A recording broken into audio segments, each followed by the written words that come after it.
What happens when a woman becomes so familiar to the public that people stop thinking of her as an actress and start thinking of her as a feeling? And what happens when that feeling breaks? Before the apology, before the courtroom, before the money, the marriage, and the headlines turned her life into something harsher than any drama she had ever starred in, Hwang Jung-eum was the kind of face Korean television knew exactly how to love. Bright, fast, emotional, impossible to ignore. She did not feel distant enough to worship from afar. She felt close enough to claim. That was her power. There are actresses who become icons because they look untouchable. Hwang Jung-eum became unforgettable because she didn't. She felt alive in a messy, immediate way. Loud when a scene needed chaos, tender when it needed pain, funny without begging for approval, vulnerable without losing force. The public did not just watch her, it reacted to her. That is a much rarer kind of stardom, and maybe that is why her story cuts so sharply now.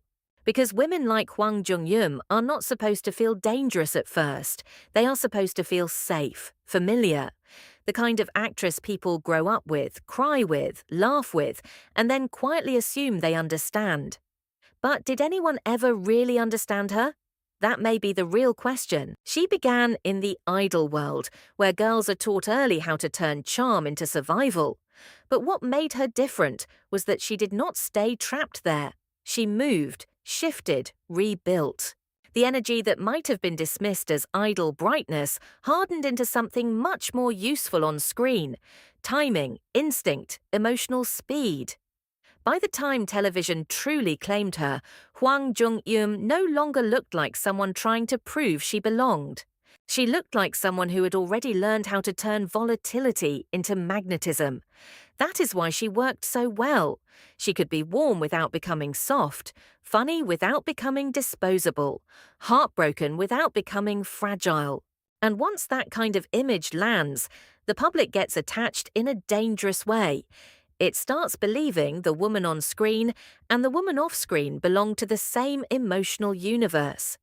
It assumes the chaos is charming, the pain is manageable, the mess will always resolve by the final episode. But real life does not care about narrative timing. That is the hidden tension underneath Hwang Jung-eum's rise. The more beloved she became, the more the public locked her inside a version of herself that felt emotionally available. She was not just a star. She was the woman audiences felt they could read. That is always risky, because once people think they know you, every future crack feels personal. And the crack was already waiting, not visible yet, not loud yet, but there. Because the most unsettling stories are never the ones where a star falls from a height that looked cold and distant. The most unsettling stories are the ones where someone once felt so familiar, so human, so easy to love, that the collapse feels like the audience is losing not just an image, but a part of its own memory. And Hwang Jung-eum had already become that kind of memory, which means her story was never going to stay light for long.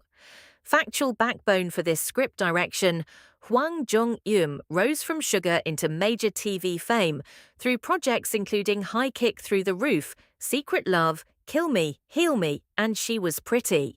The dangerous thing about becoming beloved is that people start confusing your image with emotional safety. That was the next stage of Hwang Jung-eum's story. By the time her career hit its peak, she was no longer simply a successful actress moving from one drama to the next. She had become a kind of emotional shortcut for the audience. If she appeared, people expected energy, pain, comedy that never felt too polished, heartbreak that never felt too pretty. There was something raw in the way she moved through scenes, as if she were always 1 second away from either laughter or collapse. That unpredictability made her magnetic. It also made her feel real in a way many stars never do. And once the public feels that kind of reality from a woman, it gets attached too quickly. That is why the peak mattered so much. Because Hwang Jung-eum did not rise through distance or mystery. She rose through closeness. through the sense that she was emotionally legible, emotionally available, almost easy to understand. In projects that pushed her into the center of Korean television, she became the kind of actress audiences did not just admire, they relied on. She could carry pain without drowning in it, comedy without losing dignity, romance without becoming bland. She was not cold enough to idolize from afar. She was warm enough to pull people in and sharp enough to keep them there. That combination is powerful. It is also a trap. Because the more a woman feels familiar on screen, the more the public begins writing a stable personality around her off-screen. They assume they know her emotional shape. They assume they know what kind of woman she is. Strong but lovable. Messy but harmless. Hurt, maybe, but still recoverable. The audience starts believing that if they have watched her cry, break down, or survive enough times in fiction, then they will somehow understand her when real life begins to fracture too. But performance is not confession, and charisma is not clarity. That is what makes Hwang Jung-eum's story darker than it first appears. Her success was built on emotional access, but emotional access can become a burden when it convinces the world that a woman should remain readable forever.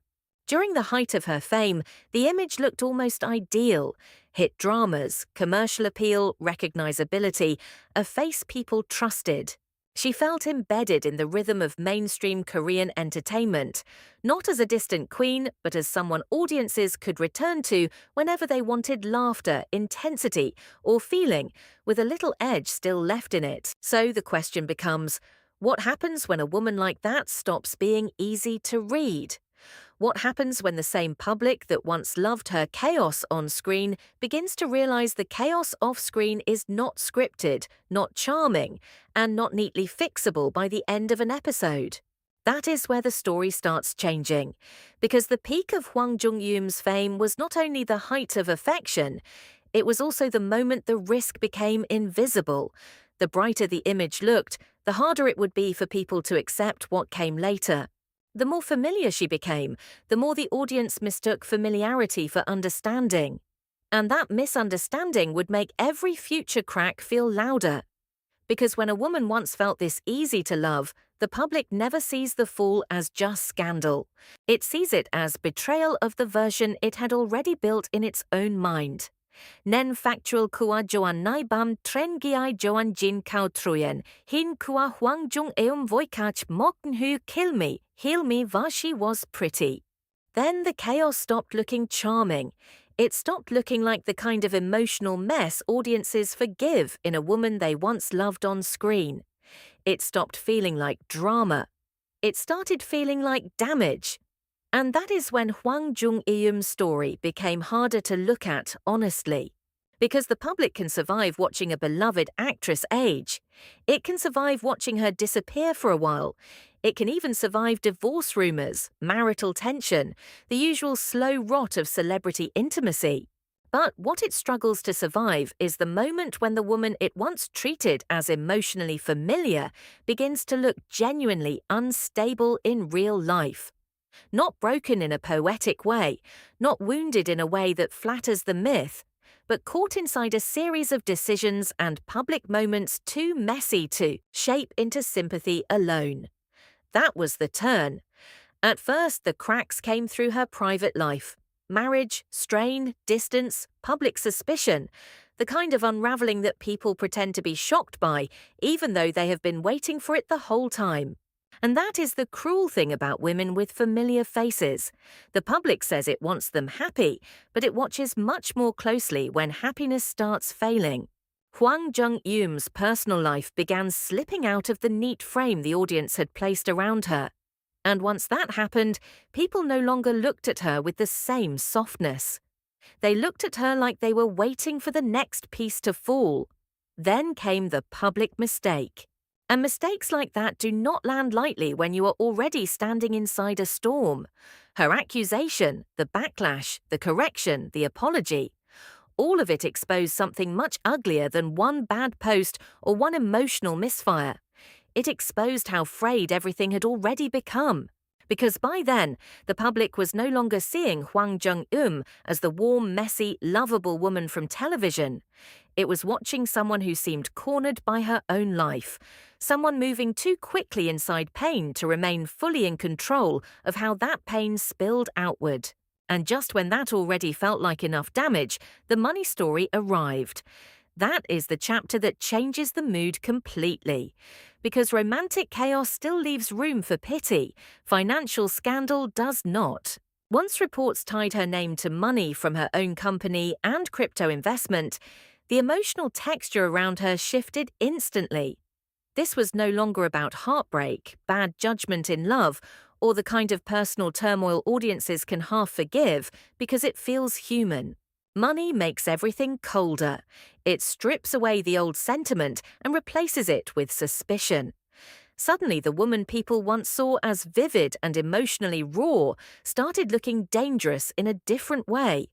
Not because she had become evil, not because the public fully stopped recognizing her, but because the familiar image no longer offered comfort. That is what makes this stage of her story so brutal.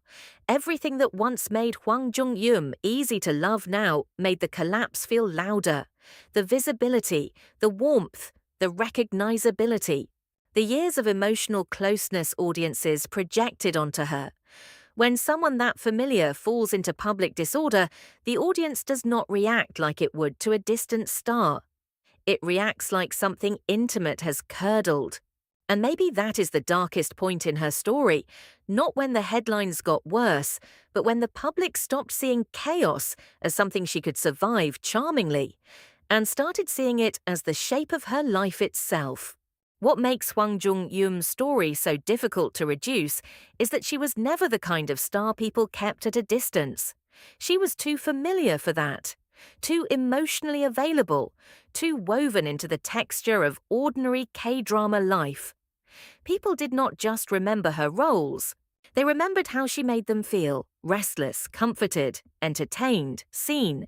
She belonged to that rare category of celebrity who does not seem to float above the audience, but move somewhere beside it, close enough to be loved without effort, close enough to be mistaken for someone understandable. And maybe that is why the damage feels deeper now. Because when a public figure has always felt this recognizable, scandal does not arrive as simple scandal. It arrives like a rupture in memory. The audience does not just watch a name in trouble.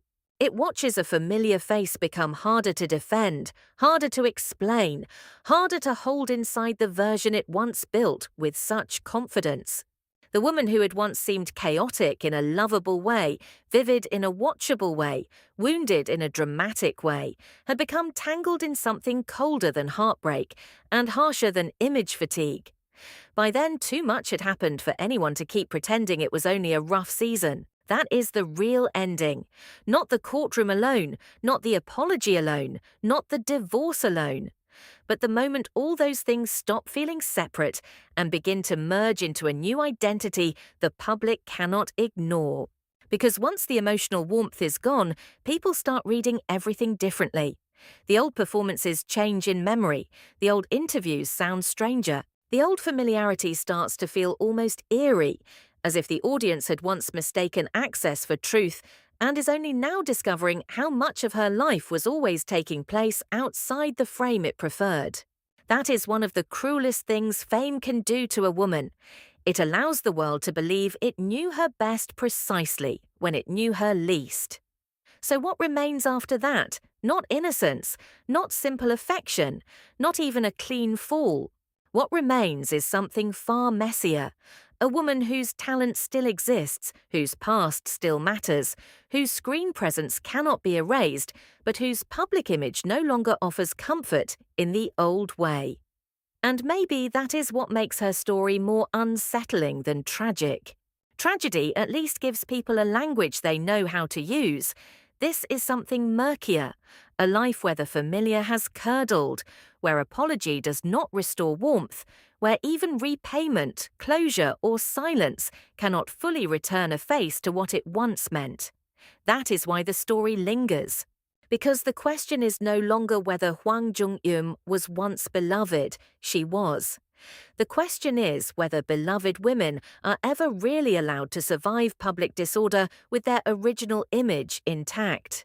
Or does the public only love them as long as their chaos remains entertaining, romantic, and safely fictional? What happens when the mess stops being charming enough to consume and starts looking like the shape of real consequences? Maybe that is the hardest truth buried inside her story. She did not become unrecognizable overnight. She became recognizable in a new, colder way. Not as the woman viewers once turned to for laughter and heartbreak packaged beautifully inside a script, but as someone whose life moved beyond what scripts know how to repair. And that shift may be irreversible. Audiences might return, curiosity might return, work might return. But some kinds of ease do not. So no, this is not the story of a queen who simply fell. It is the story of what happens when a woman built on familiarity loses the emotional protection familiarity once gave her. And maybe that is why Hwang Jung-eum still feels haunting, not because the world stopped knowing who she was, but because it realized too late that it had only ever loved the version of her that felt easiest to keep.